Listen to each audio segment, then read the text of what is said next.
has to go. One up for D5. They asked Steve if you wouldn't mind coming up to the lectern, if you wouldn't mind. So people will give you 2 minutes. Tell the family why they should vote for you, why they should support you as opposed to your opponent, and then we're going to get some questions from the audience. I thought maybe 5 minutes? Okay. I'm Keith Cascio. I'm the enthusiastically pro-reparations Republican candidate for this district that we're standing in, the 55th. And that is indeed an unusual position for a Republican. But if there was one Republican in California that would understand that issue, wouldn't it be the one who's trying to run to represent the most historic black district in California? All right. Please allow me to play 23 seconds of a famous song from 1975. I'm sure everyone here knows word for word.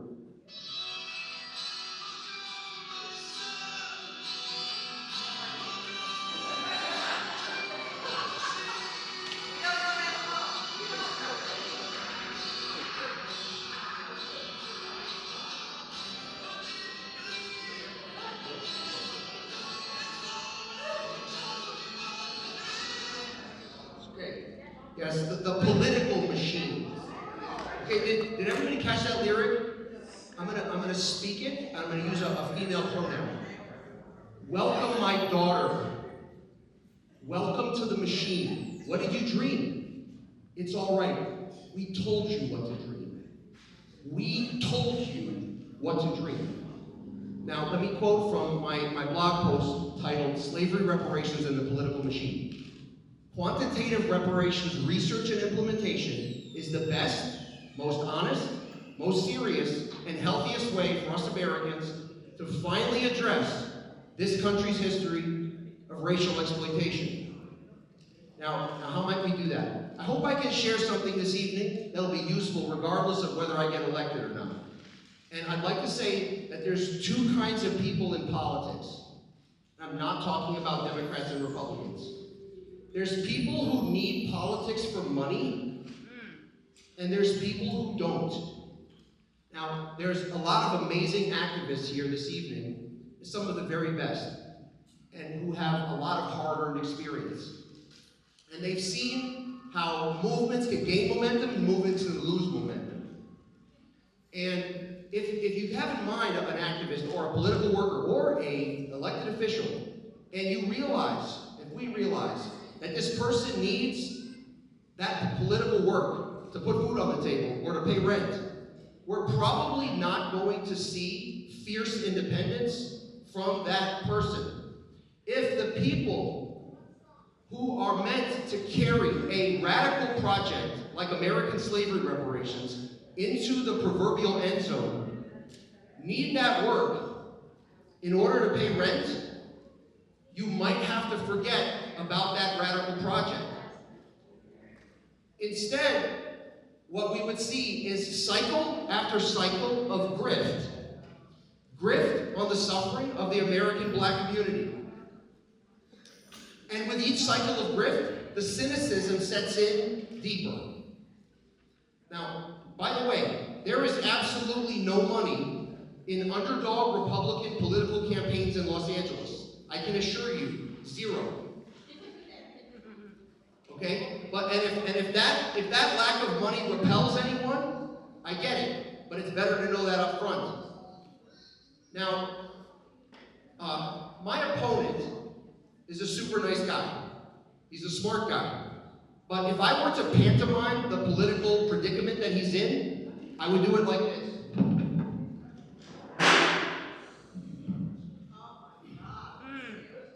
Okay? You know, the Brian Fur Assembly 2024 campaign, I can assure you, does not envy our lack of funding, does not envy our lack of staff, does not envy our lack of endorsements, does not envy our lack of glamour, but I think on some level does envy our political freedom. The fresh air of freedom to genuinely represent and inspire and champion the citizens in the 55th Assembly District. And You know, we could go out like we did all day today at Taste of Soul with a bright smile on our face, inspiring the community with no dark sarcasm behind it. And, you know, meanwhile, a lot of elected officials in California, perhaps my opponent, have to bite their tongue because they know that playing in that particular arena, their only option is to be the machine-installed, machine-funded replica of that thing. I'm not trying to say he's a bad guy. I'm just saying this is what the system that he's trapped in. Now, I'd like to say something else political, but I want to say I would never insult LA Democrats. Okay, I've done extensive door-to-door work in this district, and guess who's friendly at the door? Registered Democrats. If I have any of my Republican fellows here, I apologize, but guess who's not friendly at the door? Republicans. Security cameras, no solicitor signs, beware of dog, barbed wire. Okay, but can you imagine waking up in the morning in Los Angeles, where I've lived for 23 years, with the amazing mix of incredibleness that we have here and severe problems, and thinking about how to try to solve those problems, and thinking to yourself, you know what LA's missing? You know what LA needs more than anything else? One more Democrat. That's what it needs. That 3 million registered Democrats in LA County, but one more is going to do it. All right, now, this district, the 55th, is so incredibly special. It's explosively special. The voters in this district could change all of American politics overnight. Not just LA politics, not just California politics, literally the entire country. If the right, moderate Republican candidate were to come along, and in the general election, if that candidate were to overperform by enough to shock the pros, not even enough to win, just enough to shock the pros, a political shockwave would go across the entire United States overnight. Here's what the consequences of that would be. And what happened on August 31st in the Assembly? Wasn't that a lack of responsiveness to the community? Wasn't it a lack of governmental responsiveness? Okay. This shockwave would go across the country where in every urban area in this country, the Democratic Party would suddenly become concerned about losing the vote, and would become massively more responsive to the communities that they're supposed to represent the way they should have been the whole time. Another consequence of it would be that the Republican Party would get a clue about how to actually try to win in urban districts. And it would remake politics in the United States, and everything would be up for grabs. And, otherwise, there's a song for that, and anybody can join in and sing with me if you want to. Welcome, my son. Welcome to the machine. Thanks.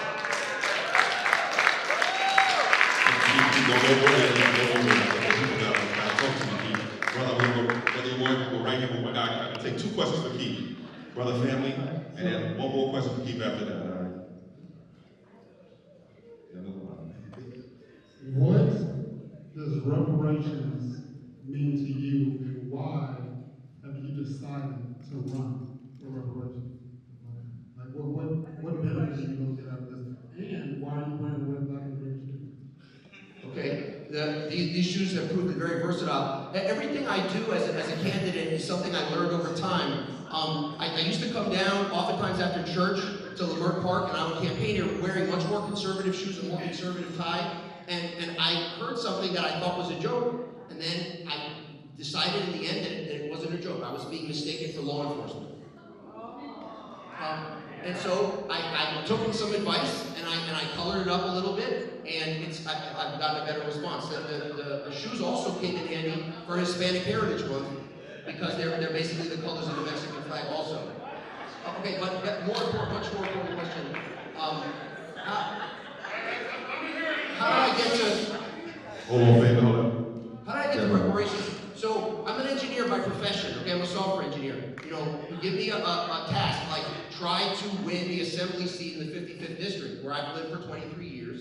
you know? And I try to learn little by little. And I go to places to try to observe. I go to, let's say, black churches, First AME, West Angeles Church of God in Christ, Baldwin Hills Baptist Church, Bethesda Temple down on Crenshaw. And what seems to have happened is that there were things I set out to observe and things I set out to learn, and I somehow learned something much deeper than that. And I realized that, you know, I'm from Brooklyn, New York originally, by the way, Chris. You know, as far as I can tell, the American black community is absolutely not understood. American history is not understood. Why might that be? Because the history is so violent that so many people had to protect themselves. They had to use various techniques of obfuscation, language, and things. There became a lost in translation effect just for people to protect themselves. And as a result of that, decades, hundreds of years later, the whole thing is totally confused. People don't understand it. They're full of fear. They're full of distrust. I don't know. The process of campaigning for office for me has made me extremely optimistic. I think we're living in a world now where you stay on your phone at home, you become like depressed. You go out and just go to churches and synagogues and mosques and chambers of commerce and neighborhood associations and cultural events, and you feel like the world hasn't actually changed as much as they say that it has. People are still pretty normal, and it's very uplifting. So I came to a point where I just realized that all these other things that are talked about are not going to work. The American black community is not going to stand by and have history like sort of forgotten about or sort of downplayed. It's like there's a extremely strong intellectual core to the black community that understands history perfectly well and is just basically waving a big flag, trying to say, is this country going to finally admit what happened or not? Because when you start researching it, you know, like for example, the documentary Slavery by Another Name, you find out it was like 100 different things after Reconstruction, right? Everybody here knows. And a lot of the whole country is basically just flying on autopilot, just not worried about it.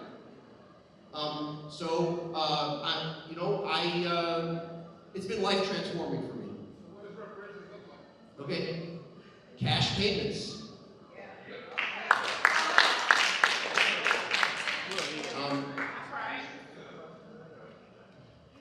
How much? So it's a lot. You know, if I could talk.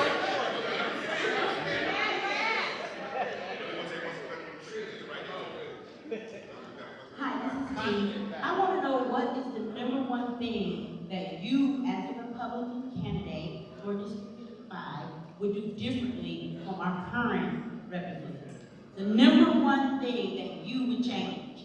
Right. So that was kind of, I was trying to dramatize that earlier with the music and everything like that. Okay, in New York City, where I'm from, my hometown, in Chicago and in LA, we have a political machine. That's defined by political scientists as dominated by one party. There's a blurring of distinction between party and government. Those are supposed to be two completely separate things. And it's a patronage system where jobs and money are handed out for political loyalty.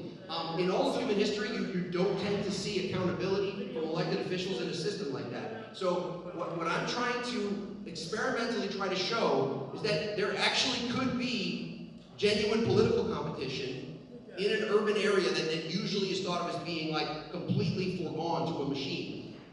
And that would loosen up resources, and it would force the powers that be to be more responsive. So, you know, actually, Assemblyman Bryan, my assemblyman, and I agree on a lot of things. However, I think, and I meant it when I said it earlier, I think he envies the amount of political freedom I have. In fact, you could construe it in a way, my campaign may actually empower him. Because as long as he's able to go to his people and say, look, there's somebody coming, or there's more attention being paid here, he could literally be given more funds, he could be given more power to actually implement the policies that he wants to implement. And that's good politics always looks like that. It always ends up empowering the community that you're trying to represent. We'll take one more sister right here. This is your man right up in your face. Set it off. So, are you a Trump supporter? Do you believe in him, his policies, the way he reacts, the way he responds to things he says about Black communities and immigrants? Are you in line with that thinking. I think American national politics has become a charade. I'm campaigning for office here, and I don't need any more, I don't need to campaign for him. I'm asking you, are you a fan? Would you be supporter? Are you a fan of Donald Trump? Yes or no? Because he represents a lot of negativity and violence to this country and to this community. So I want to know, are you a fan of Donald Trump and his policies? Right, that's the number one question. If you run as a Republican in urban Los Angeles, that is the number one question. How do you feel about Donald Trump?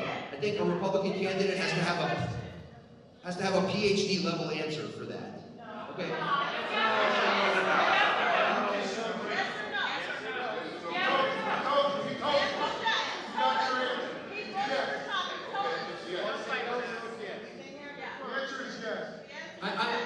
I'm not a fan of the complete stupidity of American politics right now. I'm not a fan of the fact that basically national politics is a charade, the purpose of which is to hide the way the American economy works.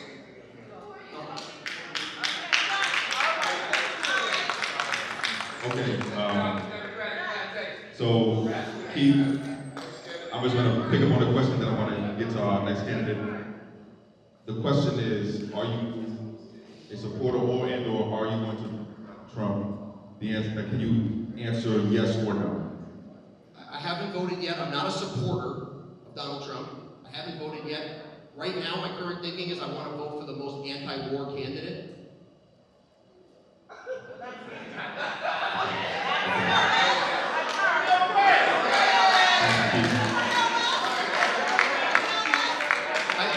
The first 18 years of my voting life, I was registered green. The point, the intellectual point where you say evil and eviler, that's how I started my voting life. So Keith, thank you very much. We appreciate you. Thank you for your time, brother. Thank you.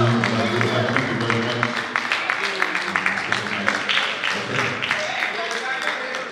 Okay. Hold on. So Keith, there's one last question for you. Will you sign the reparations pledge? Absolutely enthusiastically. I did sign it already. I'd be happy to sign another copy.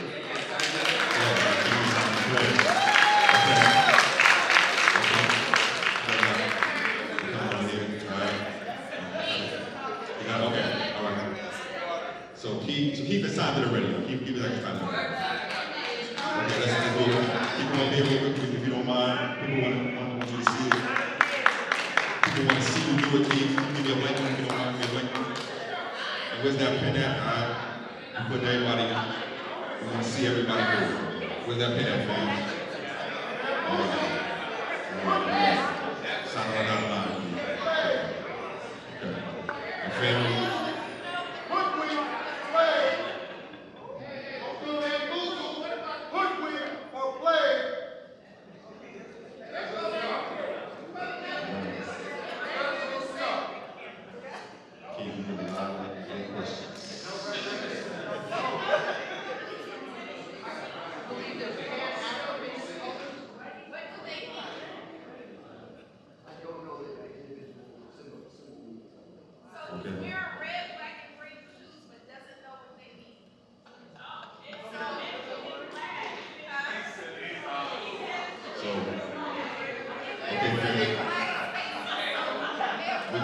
We're gonna go to the next candidate. Thank y'all. Please, thank you very much.